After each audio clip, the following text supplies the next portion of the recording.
Luke Cage is one of the latest in Marvel's string of Netflix superhero MCU shows. We've had Daredevil Season 1 and 2, Jessica Jones, now Luke Cage. And technically I'm recording this, Iron Fist has already come out, I'm doing a review for that very soon too.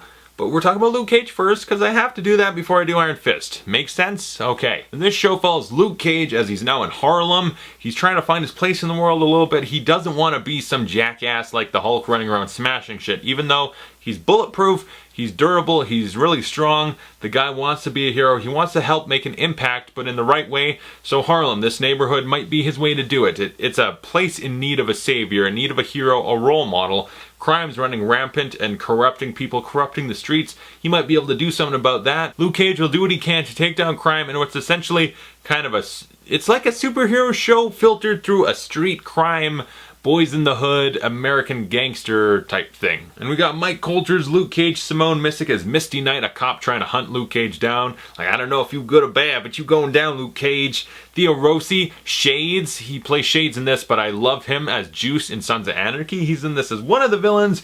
Alfre Woodard as Mariah Dillard. She was not the same character, but she was in Civil War, funny enough. But in this, Mariah Dillard, basically what I thought of her as like evil Oprah, where she's corrupting the streets from a different level, a business level, where she appears to be helping it, but she's evil Oprah. She seems like this great role model, this great lady, but she's evil as fuck. Rosario Dawson back as Claire Temple, again the night nurse, again here to help stitch up and help another superhero. She's really the tying piece that connects to all these different series, grounds them to a certain extent. Very enjoyable as always. Erik LaRay Harvey is Diamondback, one of the more mysterious villains in the show. Mahershala Ali is Cottonmouth, another one of the main central villains of it. Yeah, there's a lot of people Luke Cage has to take down, some bad motherfuckers. But no Sam Jackson. And this show is following in the heels of some fantastic television. Daredevil Season 1, perfect. Season 2, I loved to death. I gave it the same rating as the first, like an A+. I mean, technically the Elektra storyline was lesser than a lot of the other stuff, and as all these shows do, they sort of have some filler. They drag a little bit at times, but overall still loved Daredevil Season 1 and 2. Loved Jessica Jones pretty much as Daredevil. Adored that. It was a great change of pace. Daredevil, you know, it's all about justice, finding your justice, and the dark, gritty vigilante, and awesome ninja fights, one-shot fights through hallways and down stairwells, and it was a great action that you wanted, and a really good story with this great crime. Punisher showed up, yeah. And then in Jessica Jones, it was way different. It's the idea of very little emphasis on action, just storytelling. The idea of abuse, mental, psychological, physical abuse, and how that affects these different people. That was awesome in that way, very much a character study. Way interesting, because this kind of takes on a little bit of that, because it's got some action, but it's more about dramatics and character studying and making an impact on your environment. So Luke Cage has to be a role model, the protector of Harlem, but it's not just about him running into a building and smacking people against walls and he's bulletproof, so shoot him. Okay, my turn. Bam! Like, it's not just that. Luke Cage is another character where it's like, he's bulletproof. How do we hurt him? You mess with him psychologically. You hurt the things around him. You try corrupt him and crush. It's like Bane. We will not break your body. We will destroy your soul. It's like that was the idea. If we have to do that to Luke Cage. So it made sense. Mike Colter as Luke Cage, just as great as he was in Jessica Jones, and this time it's his time to shine. Come to the forefront. You know, Marvel, the MCU proper and all that. Technically, we don't have a lot of great black superheroes or role models or characters overall. We have War Machine, which, let's be honest, we enjoy him. We don't give a shit, though. Falcon, who I think should probably get a movie at some point. He is really cool, Anthony Mackie, but he doesn't get enough to do. Luke Cage is the first one to be able to take the forefront and be like, I'm Luke Cage, I'm the star of this, I'm the important person, check me out. I mean, we're gonna get Black Panther, but not before Luke Cage. He's already here, and he's already kicking ass, taking names, and saving Harlem. And it adds some great diversity to the MCU universe. It's all about Harlem. That it's got a whole new personality, a whole new attitude. It's something completely different, a nice slice of a different piece of this universe, and it's what we needed. It mixes it up in a great way, and all these shows so far have like New York and their environment, their neighborhoods in New York play a big part. Like Hell's Kitchen was a big part of Daredevil. Here we got Harlem.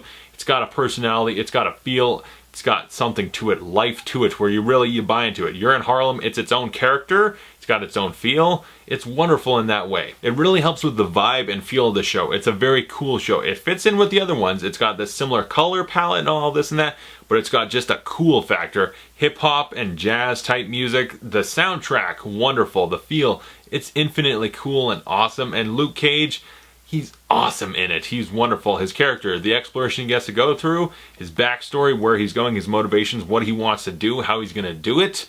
I mean, I love it. I'm just interested in watching him develop as a person and change and what he's went through. Interesting stuff. Like, there's a part where he takes a bath and I lost my damn mind because he was intense and exhilarating. You have to watch the show to understand that, but when you get what I mean, you get it. And when it does come time for action, it's different emphasis again. Like Daredevil, the flippy kicks and all that awesome one shot, one take type fight scenes that they had. This is very different. Different emphasis. It's more of the fact that, yeah, they're trying to mess with him psychologically because they can't hurt him. He runs into a building and there's people with guns. He's just, shoot me. I got holes in all my shirts. That's annoying as shit, but I mean, just, okay, you're done. You're out.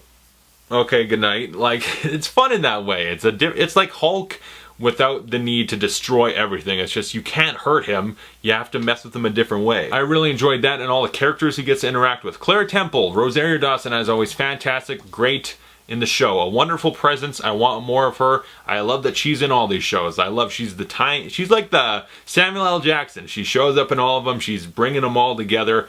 I love that. Misty Knight, the cop, really good. The interplay with her and Luke Cage, a lot of fun. She's investigating, trying to figure out about who he is, what's up with him. This bulletproof guy, what's going on? I like that. She's really good. One of the better presences in the show. Interesting. And then all the villains.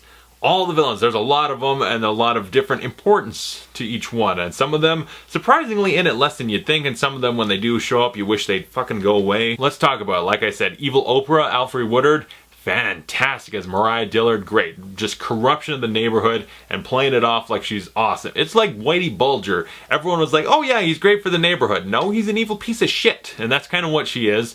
Great in that way, where her character goes throughout the show. Brilliant and wonderful. Shades, Theo Rossi, he's great. Theo Rossi, it's just the second he showed up, I was excited because Sons of Anarchy. I got my Sons of Anarchy baggage. So it's like, I'm already on your side. I love you because of Sons of Anarchy. And he brings a great performance. It's very particular. You know Theo Rossi, you know what he talks like, his line deliveries, the way he draws out his sentences, his facial acting, he's always got shades on. He's just cool and awesome. I love him. And then we got Cottonmouth, you know, Mahershala Ali, the guy that's corrupting the neighborhood through crime, not like Mariah Dillard, who's in the shadows and manipulating things and trying to work sort of within and out of the system. Like, he's just a criminal, but he's so deluded he thinks he's like helping Harlem. He's like, I'm important, I'm a good guy. He's just deluded. And you know, he's really sympathetic. Throughout the show we learned about him. It's like, you know what, I kind of wish circumstances were different. This guy should have had another shot in life because I'm very sympathetic towards you now. Interesting. I was like, yeah, that's what they do so well with the villains, is they make them interesting and feel like real people, not just cardboard villains that show up, get punched by Iron Man and they're done. They're interesting people. I love that. Except for Diamondback, you know, Erik, LaRay, Harvey. Oh shit, you know, so much. It's just everyone, like, they're really good, they're really good, they're really good, really good, well written. Get him the fuck out of here. I did not like him. The second he showed up, I was like, It took a little bit, it took a few minutes, and I was like, this ain't gonna be good. This does not bode well for the show. Yeah, he kind of came in and brought the quality of the show. It was like, it was perfect, and then he just brought it down a little bit. The guy, oh man. His acting is a lot more over the top and hammy, where he feels like he's chewing on the scenery, and everyone else is underplaying it, doing good dramatic performances. Like Luke Cage, the guy, you know, he's kind of silly, sweet Christmas, but he does it in a way where the joke's on him, where he's kind of a cheesy guy, but he doesn't know it.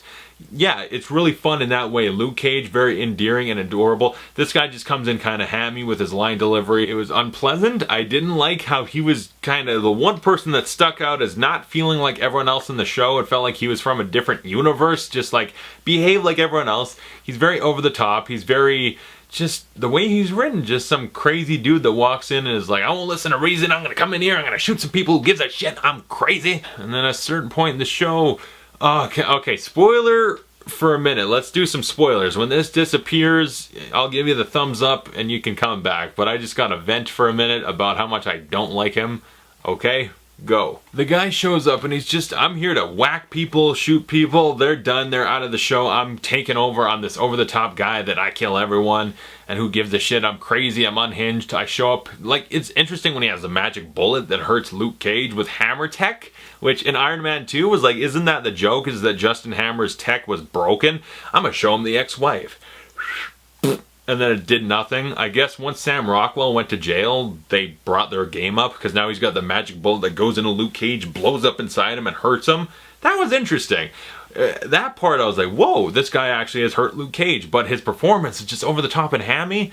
And the backstory about how he's Luke Cage's brother and he felt overshadowed, it's just like, the writing there was a lot weaker. And then we get to the end of the fucking show. Where he puts on a stupid ass suit and they have a fist fight in Harlem in the streets. Okay, Incredible Hulk had a big dumb fist fight in the streets between Abomination and Hulk, but this is just like, I wouldn't say awkward, but it's just like, yeah, they're fighting, and everyone's just kind of sitting and watching, and he's got a stupid fucking suit on, and I did not like that. That part really was just like, this is underwhelming and not of quality of the rest of the show. The writing has been brought down by the character's presence, the actor at all is not working. Get it out. Get rid of it. I don't want it. So yeah, that was a problem for me. But everything else, like I said, the writing, interesting stuff, the backstory, the whole idea of like having an environment and Luke Cage is really affecting it, making a change, being positive and stopping crime in a certain way. And the whole themes of like crime affecting the youth and how it's just people powerless to stop it. And Luke Cage is like, I'm going to stand up to the powerful, change it, challenge them, take them down. It's very timely in its themes. It's very relevant. You know, we got a part where I'm paraphrasing, but they're talking about how like Luke Cage, he's getting chased by the cops, and we got cops chasing a black man, and the guy's bulletproof. It's very timely, very relevant at the moment, and it's just, it works really well. It's very good in that way. The writing, it all very good, and then just this hammy villain in his stupid outfit at one point.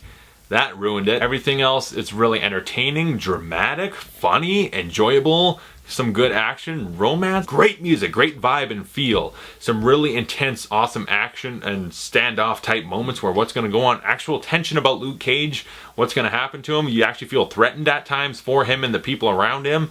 The cool relationships between everyone. So much about it really works. Harlem's a living, breathing character in this. Luke Cage, his impact on his environment, what he means to this universe, what he means to Harlem. These things all work really, really well. And then, yeah, just a disappointing, shitty villain with writing that he comes in and brings the show down with him. Sweet Christmas, that guy sucked. But everything else, so good. It's like, that's the one part I had to vent. Like, I dislike that quite a bit. But everything else, it's just sunshine and rainbows. It's so good. Luke Cage is yet another MCU Marvel show that pretty much, like besides that bad presence and bad elements of the show, everything else just soars. It touches the sun. Ding! Like, it's just so much about it is amazing and brilliant, and I loved it. I adored it. I really think everything about timely, relevant, entertaining, well made. It's just so much of it works and excels so well that the little element, it doesn't ruin it by any means. It's just, yeah, that's a problem I have with the show. I'd give Luke Cage an A-. I think it's mostly brilliant, wonderful, adored it. So excited to see more Luke Cage. Another standout show for Marvel. Wonderful. Comment below, tell me you thought of Luke Cage. And thanks for watching. I'll see you guys very soon when I talk about Iron Fist. I just finished this show a little while ago and I'm reviewing it now because time, you know, sometimes shit gets in the way and you can't do a video until a certain point where it's like, I finished the show almost a month ago and now I'm reviewing it, and now that I'm reviewing it, I'm already done Iron Fist, and that review's coming very soon. We'll talk about that. Thanks for watching. I'll see you guys later.